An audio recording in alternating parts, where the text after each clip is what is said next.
अच्छा, सोचिए एक ऐसा गांव जहां बारिश कभी रुकती नहीं, मतलब हमेशा, और वहीं एक राक्षस है जो एक देवी के पाप से पैदा हुआ, और एक राज जिसे जानने की सजा है मौत। हाँ, ये है तुम्बाड़।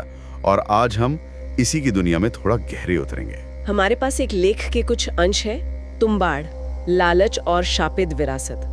तो इसी के जरिए हम फिल्म के जो मुख्य बिंदु है उन्हें समझने की कोशिश करेंगे। बिल्कुल, ये लेख ना फिल्म के सार को पकड़ता है। मतलब ये सिर्फ एक डरावनी कहानी तो है ही नहीं, ये इंसानी लालच पर एक बहुत गहरी बात कहती है। तो कहानी हमें ले जाती है ब्रिटिश इंडिया के टाइम में, है ना? महाराष्ट्र का एक गांव है तुम्बाड़। हाँ वही, और कहते हैं कि वहाँ कभी समृद्धि की देवी का मंदिर हुआ करता था। अच्छा, देवी का मंदिर। हाँ, और यहीं से वो कहानी शुरू होती है, देवी और उनके बच्चों की। कहते हैं देवी के 16 करोड़ बच्चे थे। 16 करोड़, बाप रे। हाँ, लेकिन जो पहला था हस्तर, उसके मन में बहुत लालच था। मतलब उसे सोना भी चाहिए था, अनाज भी, सब कुछ। तो फिर? देवी तो माँ थी, उन्होंने क्या किया? माँ थी पर देवी भी थी। उन्होंने हस्तर को श्राप दिया कि उसे कोई याद नहीं रखेगा, कोई पूजा नहीं करेगा, और उसे अपनी ही कोख में वापस कैद कर लिया। ओह, तो उसे भुला दिया गया। हाँ, पर पूरी तरह नहीं। कुछ लोगों को उसका राज वो पता चल गया, और वहीं से कहानी विनायक राव की तरफ मुड़ती है। हाँ, विनायक, वो अपनी माँ के साथ उसी हवेली में रहता है ना, जहाँ वो मूर्ति है, और उसकी माँ हमेशा कहती है तुम्बाड़ मत जाना। बिल्कुल, उस बात में कितना डर और रहस्य छुपा है ना? हाँ। लेकिन जब माँ नहीं रहती तो सालों बाद विनायक लौटता है, और इस बार डर नहीं बल्कि लालच उसे खींच लाता है।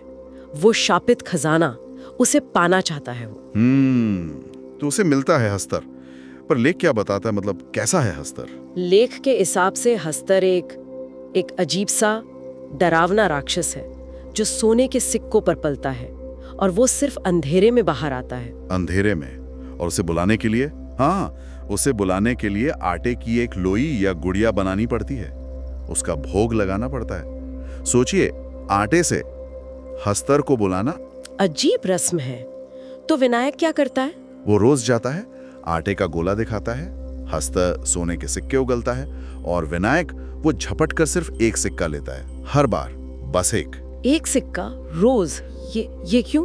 हाँ, ये थोड़ा अजीब लगता है। शायद वो सावधान था, या फिर ये उसके धीरे धीरे बढ़ते लालच का तरीका था, पता नहीं। पर एक एक करके वो अमीर होता गया, और उसका लालच बढ़ता गया होगा फिर तो। बहुत ज्यादा, एक नशे की तरह, इतना कि उसने अपने बेटे को भी इसमें शामिल कर लिया, उसे भी सिखा दिया ये सब। ओह, मतलब ये विरासत बन गई, लालच की विरासत। हाँ, एक तरह से, जैसे कोई श्राप हो जो बाप से बेटे को मिला।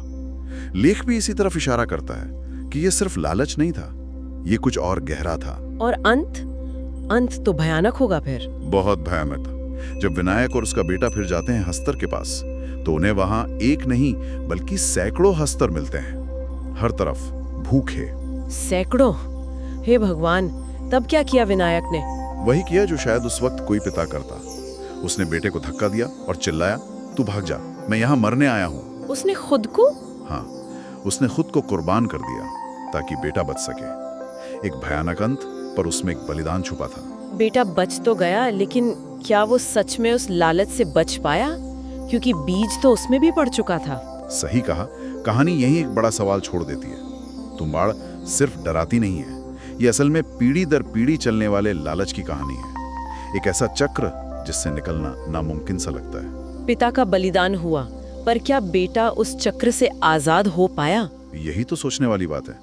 क्या इस तरह के श्राप से, इस विरासत में मिले लालच से वाकई छुटकारा मिल सकता है, या वो बेटा भी बस अपनी बारी का इंतजार कर रहा है उसी अंधेरे रास्ते पर चलने के लिए? इस सवाल फिल्म देखने के बाद भी पीछा नहीं छोड़ता।